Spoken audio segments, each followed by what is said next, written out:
What's up, Smitley here, Smitley.com, running a training log video with commentary. Week 10, Day 4, Dynamic Effort Upper Day from Friday.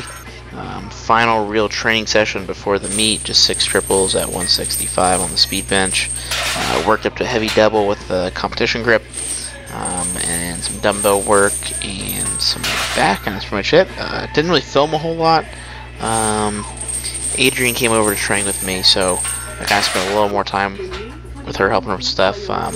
You'll even see in my bench video that when she gave me a lift off, she kind of freaked out on the second rep with 275, but that's not a big deal. It moved really well. I knew I had it, so it's not a pressing issue.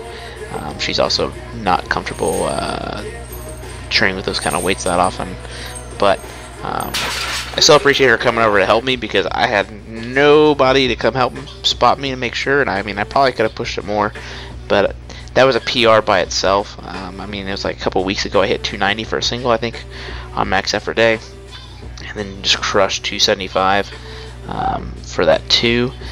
So I'd say that things are going in the right direction. Bench press wise, things feel really good. I'm pretty happy with the way things felt. The idea was just to basically get in that last warm-up opener range, and the chains let me do that. So you know, I mean, it was 275 bar weight, and that's about my last warm-up, 275, 285, depending on what I can do in the warm-up room. And the chains obviously let me handle that overload for the opener. So that was fine and dandy. Wish I would have been able to push a little bit more, but you know, that it is what it is. Everything else was also pretty light. I mean, the pull-ups, even instead of weighted pull-ups for 3 sets max reps, I just put a 10-pound dumbbell on me. A regular body weight doesn't quite cut it anymore, so I usually just put a 10-pound kettlebell on for my max rep sets. And I shouldn't even really put max reps. I left a couple reps in the tank, except for the last set of each one.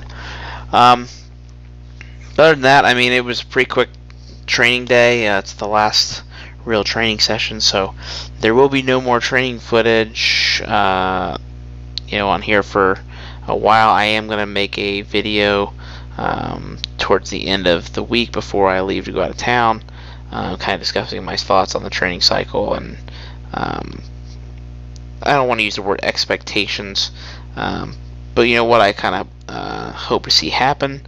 But at this point, you know, it's all speculative. It's who knows what happens. There's a lot of things that need to happen between now and meet day, but you know, the training cycle itself was pretty well. So, but I figured I'd give that all its own video itself. I know the deload week in terms of my training log over Elitefts is pretty boring, so I'm probably just going to condense that deload week. I've got just 3 little sessions of like 20 to 30 minutes of work. I mean, it just keep the blood flow going, and you know, not get stiff, and just make sure I get some blood flow into the little nagging issues that I have, and just try to stay fresh. So I'll put that in that way that training log is a little bit more a little more juicy, I guess, in terms of content, because I know it's kind of boring to say, oh yeah, I squatted, you know, 2 plates for a couple singles. That's pretty boring.